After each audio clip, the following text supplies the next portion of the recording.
Dear Christian in the whole world and dear American President, dear European Union. This is Günther Fellinger-Jahn speaking. I'm calling here from Vienna to recognize the Republic of Biafra.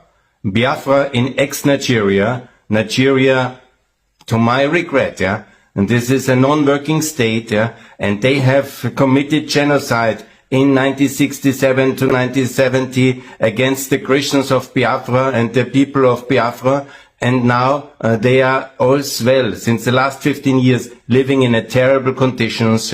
They are often led for some jihadists to kill them, and there is atrocities about atrocities. And it's much better for the people of Nigeria if Biafra becomes their own state, and they can sort out then inside Nigeria the other issues, or maybe there will be other regions which are better off in this non-working state of Nigeria. So ex-Nigeria must start with Biafra, and the international community, contrary to the 1960s and 70s, must support the independence of Biafra Republic. In the 1967-90, that tragic years, the West was at its weakest. There was the Vietnam War, and tragically Nixon, who was positive for the people of Biafra, but he did very little, and I want to apologize for his failures, and I want to especially criticize and also apologize for the Imperial UK and French governments who were actually supporting, due to all interests, Nigerian centralists crackdown on the poor people of Biafra. And we, as Christians, as Europeans, should absolutely stand with Biafra and support them. And that's why I call on President Trump and on the European leaders, Ursula von der Leyen, please, I beg you, I pray, recognize the Republic of Biafra. It's no need for military intervention or these things. Just do the political steps of recognition of these poor people to have their own state, to live in security, and of course then recognition goes with the ability to be recognized and also to defend yourself. It's much better than having a military intervention in Nigeria, having the Biafra Republic equipped and armed to be able to defend herself against the potential invasion from the Nigerian centralist forces of that failed state. And so here the defense comes with the recognition, and that's exactly how we should do. Biafra Republic, please my friends, I beg you, recognize it and build a strong, viable state, part of the free world, and that's what I call the Fellinger doctrine and also the Fellinger economics. Build a decent state, part of the free world, no BRICS, but OECD, no kind of alignment with genocidal Russia, but alignment with America, with the European Union, with the free world, and we will have a free trade agreement, open economics, of course the flat tax, I like very much, and the currency, which Nigeria never did, to join the Euro-Pact area. This is the best policy for West Africa, and Biafra will be a proud member of the Euro-Pact area, and this will be delivering much more prosperity in the future, and we will trade and we will work together in the global partnership of NATO, and this is my call for Biafra Republic to be independent and to be part of the free world alongside Fellinger doctrine and Fellinger economics. And I thank you very much for your attention. Please, President Trump, please, Ursula von der Leyen, be on the side of the light, of the good people of Biafra, of the Christians of Africa, and allow them their own state to live in security and peace and prosperity. Thanks a lot from Vienna. This is Günther Fellinger-Jahn speaking. All the best. Bye. America and Trump, they don't have good intentions. They just want to come and take over your land. Does the Nigerian government have good intentions towards Nigerians? Trump does not care about Christians. He just wants to come and take your mineral resources. What difference will that make? Mineral resources that Nigerians don't even benefit from. Mineral resources that are being enjoyed by a few select elites. I grew up in Nigeria. I was born and bred in Nigeria. For the longest time, we kept on hearing how Nigeria is so rich. We have lots of oil, but it has not made any difference in the lives lives of ordinary Nigerians. So why do you think that saying, oh, Americans are coming to take your oil, like, why do you think that that makes any difference? They don't care about you. Oh, they don't care about you. They don't care about you. Does the Nigerian government care about Nigerians? It's such an insult for Trump to speak to the Nigerian president like that. Who attracted that kind of insult and disregard by his incompetence? The Nigerian president. Oh, but Trump called Nigeria a disgraced country. But Nigeria is actually a disgraced country. Our leaders have made this country a hell of a mockery. Trump literally said the truth that we all know. It's a failed country. Do you guys want to know my honest opinion? One of the problems of Nigeria is that we took our independence too quickly. Shout and say whatever you want to say about colonialism. Show me the fruits of our so-called independence in the past 6 decades. Show me one thriving sector in Nigeria. And for all of you that are claiming that Trump disrespected, the Nigerian president, it took Trump speaking for Tinubu to address Nigerians on Twitter. He didn't say anything until Trump spoke. But all of a sudden, immediately Trump spoke, they are all scrambling around and speaking. All of a sudden, Nigeria should have been colonized till the year 2000. If not for anything, the British would have given us 247 lights, build bridges, and just some infrastructures. Not even because of us, but because they liked the convenience of technology. Some members of Boko Haram were captured and reintegrated into the society, and some of them even went ahead to be recruited in the army. The people that are terrorists, some of them are recruited into the Nigerian army. And you say that's not a disgraced country? And you say that's not a SHIT hole? And you think I will be so angry at Donald Trump for saying the things that we know to be true because you don't like him? This is not even about Donald Trump. Even if it was Biden and Kamala Harris that said the same thing, I will agree. Because it's just facts. It's just the truth. I don't care what you feel about Donald Trump. That's your business. I'm not totally a fan of him, but I love the fact that he's keeping the Nigerian government on their toes. Simple. Keep them on their toes. The Nigerian government has gotten so comfortable with the insecurity that has led to the genocide of Christians in Nigeria. And if what it takes is a threat from the US to make them sit up, I absolutely support it. And I don't care what you think. I don't care. President Trump is threatening to go to war on Nigeria a day after designating the West African nation a country of particular concern over the killings of thousands of Christians there. Stephanie Bennett is live in London with more on this. Stephanie. Hey, John. Yeah, the president has been very vocal in the last 24 hours on Truth Social. I want to read you just a couple excerpts of one that came out 5 minutes ago. The president said, quote, if the Nigerian government continues to allow the killings of Christians, the USA will immediately stop all aid and assistance to Nigeria and may very well go into that now, quote, disgraced country, guns a-blazing, he says. He is then hereby instructing our Department of War to prepare for possible action. And he also says in that post, warning the Nigerian government better move fast. Now, yesterday, the president posted also on Truth Social announcing that he was going to put this country as a country of particular concern, saying something must be done. He's now asking Congressman Riley Moore, Chairman Tom Cole, and the House Appropriations Committee to look into it and to report back. I think this is going to make a huge difference, and we're going to get right to work on this and get to the bottom of what's happening and give President Trump a full menu of options that we can use to try to stop these killings. Yeah, and Moore says there's about 15 possible options, including suspension of security assistance and targeted sanctions. Nigeria is, of course, considered one of the most dangerous places in the world to be a Christian, according to the well-regulated Open Doors International Group. Over the years, thousands of Christians have been killed in churches, schools, and entire villages have been burned. Some even brand it a genocide. The Nigerian government vowed today to keep fighting violent extremism and said it hoped Washington would remain a close ally. But some analysts blame the country's inability to protect its citizens over that wide spectrum of armed groups that operate across the country, including Boko Haram. I think fundamentally Nigeria is a failed state. Corruption is simply out of control. So are the kinds of resources that should be there. It is a major exporter of oil, so it should be a rich country, but a lot of it gets diverted through corruption. So they don't have the resources in order to provide their security forces what they need in order to fight back. And in order to combat this issue, earlier this year, Washington approved $346 million in arms for Nigeria. Back to you, John. All right. US soldiers. So I'm making this video to tell the whole world, please pray for us. Christian, your prayers is more than AK-47.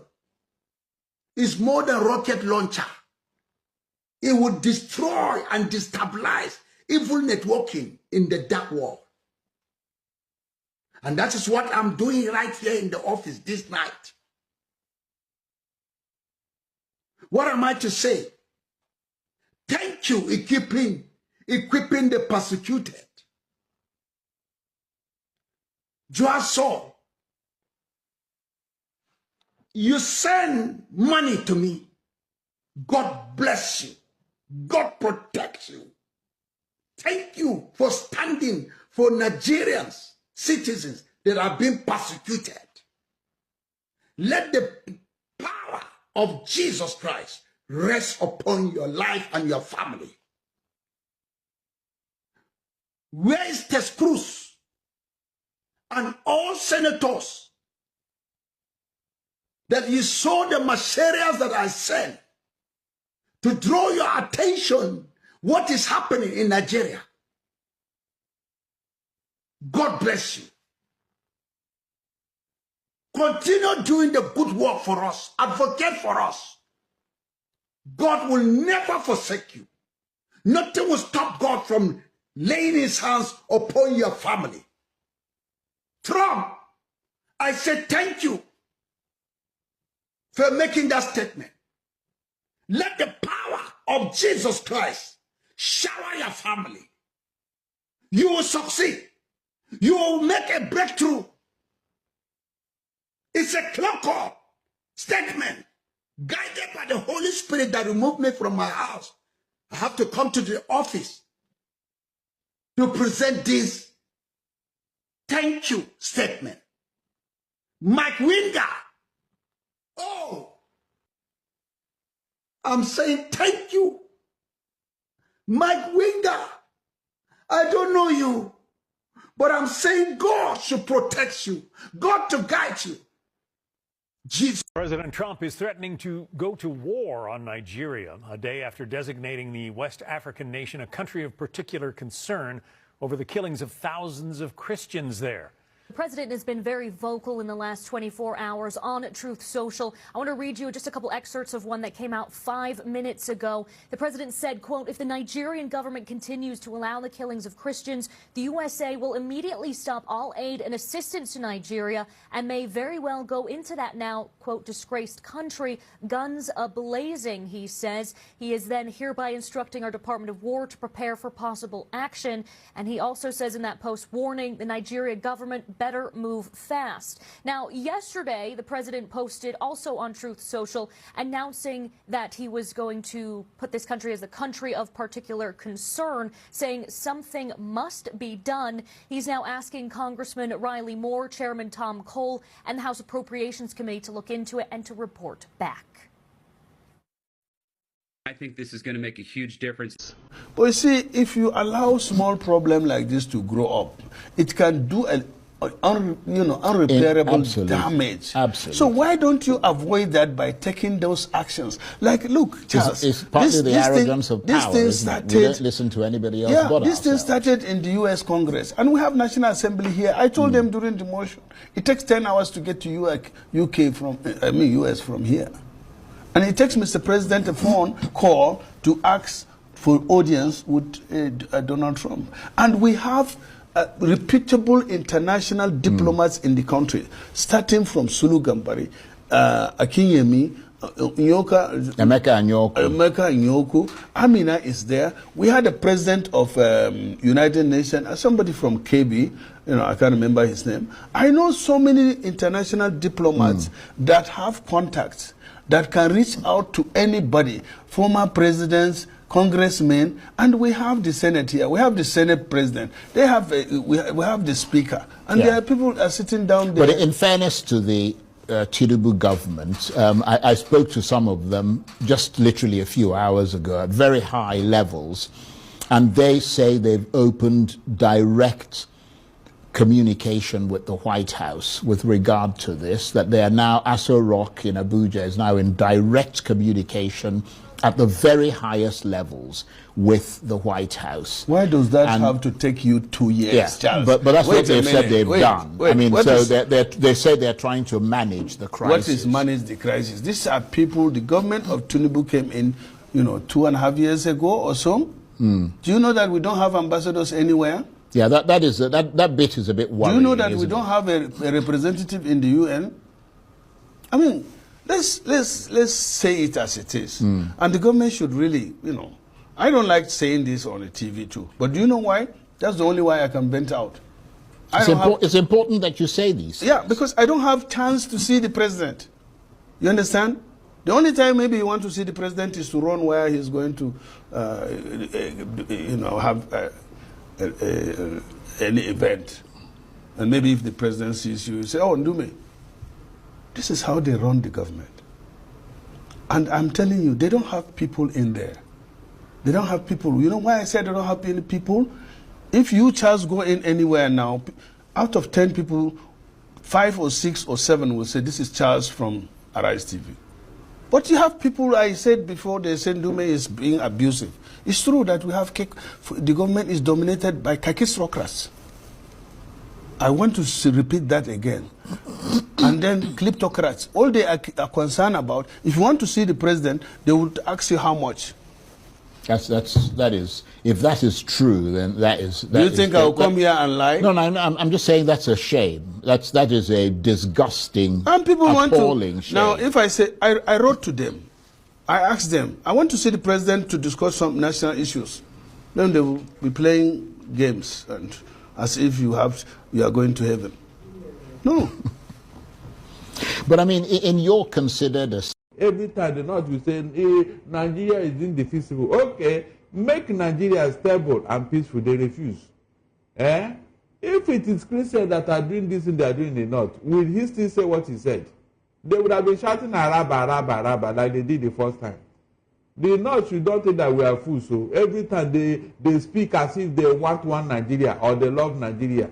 If you love Nigeria, is it not Northerners that went outside there to bring terrorists into Nigeria? No, tell me, was it mention one Christian? Even in Namdekar did not do that. Yeah, they are talking they want one Nigeria. You can see deceit. The Sultan knows exactly the cause of this insecurity. He knows where it's coming from. He knows the people that profess a particular religion that are behind it. Yet they will not even interrogate it or call a meeting for it. Every time, Nigeria is a lie. It's a lie. Whether they like it, if we didn't do, maybe our children will think better. That's the truth. This thing must not continue. The way these people act and behave is so annoying and so provocative. The other one, an Islamic clergy, at a sheikh, at that height, came out in the open and told the whole world that God told him to kill Tinubu's wife because she's an infidel. The First Lady of the Federal Republic of Nigeria. Somebody from your religion said it because of religious sentiment, and you are telling me Nigeria is Nigeria. You are talking to yourself, the Sultan. I won't agree with you because you people have used this religion to intimidate everybody since time immemorial. Everything you people do is all about religion.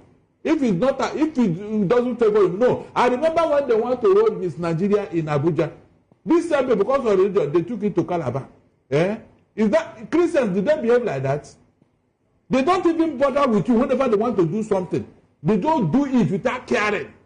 Is that not enough for people to say, look, we are leaving you people. Since you like violence, stay with your violence. We are going. Every time Nigeria is a lie. One day they will realize that we are not fools over here. I'm not joking. Because look at it yourself. Right. How can you claim you love Nigeria? We are absolutely out of time. We are absolutely out of time. Into Nigeria, you are not talking about it. Well, thank you very much, Barrister Darlington Agumbo. I just can't understand why anybody will wake up and say that we're killing people when we're actually not doing the same. And guess what? Where the Giwa barracks you were talking about, we have all the humanitarian agencies working there.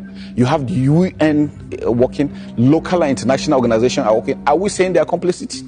There is nothing we're doing in the back. So if they don't say it, which means Amnesty International is equal, and Amnesty is equally there. So which means they're equally accusing all these other organizations of being complicit. So just to be clear, you would be prepared to go to the ICJ in The Hague and answer these accusations? We're not scared of anything because we don't have anything of such. We've seen Boko Haram regroup and regroup and regroup.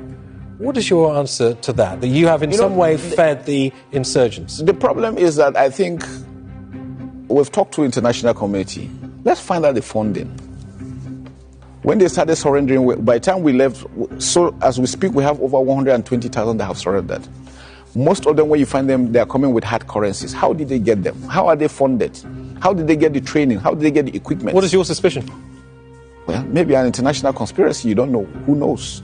How are they be able to sustain themselves for 15 years? That is one question I think everybody should ask himself. For Nigeria to be able to hold them, and you go to Nigeria, everything seems to be working well. You must have an idea. I mean, let's not talk about international conspiracy theories. Let's give some hard facts. Well, I just leave it at that. I'm sure they know, and I'm sure everybody knows that these are the challenges we're facing, that needs to be addressed. So the UN need to come in to ensure that, because we need to trace the funding. How are they sustaining themselves for 15 years? What does the UN coming in mean? What does that look like? Track the funding. It's international flow. We don't have control over that. Whose interest is it to see Nigeria destabilized?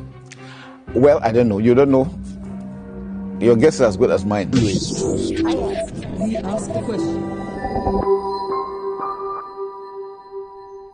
Hills that you see behind me back there are where the Fulani who attacked this area back in December and then subsequently after that, January and February, they're living back there right now. In fact, one man here just said, if we go into those hills right now, the only thing we'll carry back are dead bodies, because they will for surely kill us if we just cross this small hill and go into those bigger hills back there. That's where they're camped right now. The very same Fulanis who caused the Christian massacre on Christmas Day. They came back and did more and killed more. They're living right in those hills right behind me. So we're right on the line. We're being told not to go any further, because if we go any further, surely all of us, or most of us, or some of us will be killed if we do. So, hello, brethren. Please, I want to quickly say this before we close the service. Anytime I see the truth and I refuse to say it, then I have failed God. And I have become a disgrace to myself.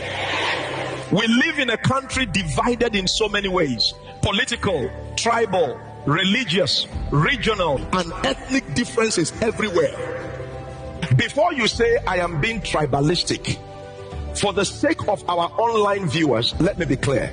I am from Benue State, TV by tribe, but I grew up in Ghana. Most of you on ground already know this.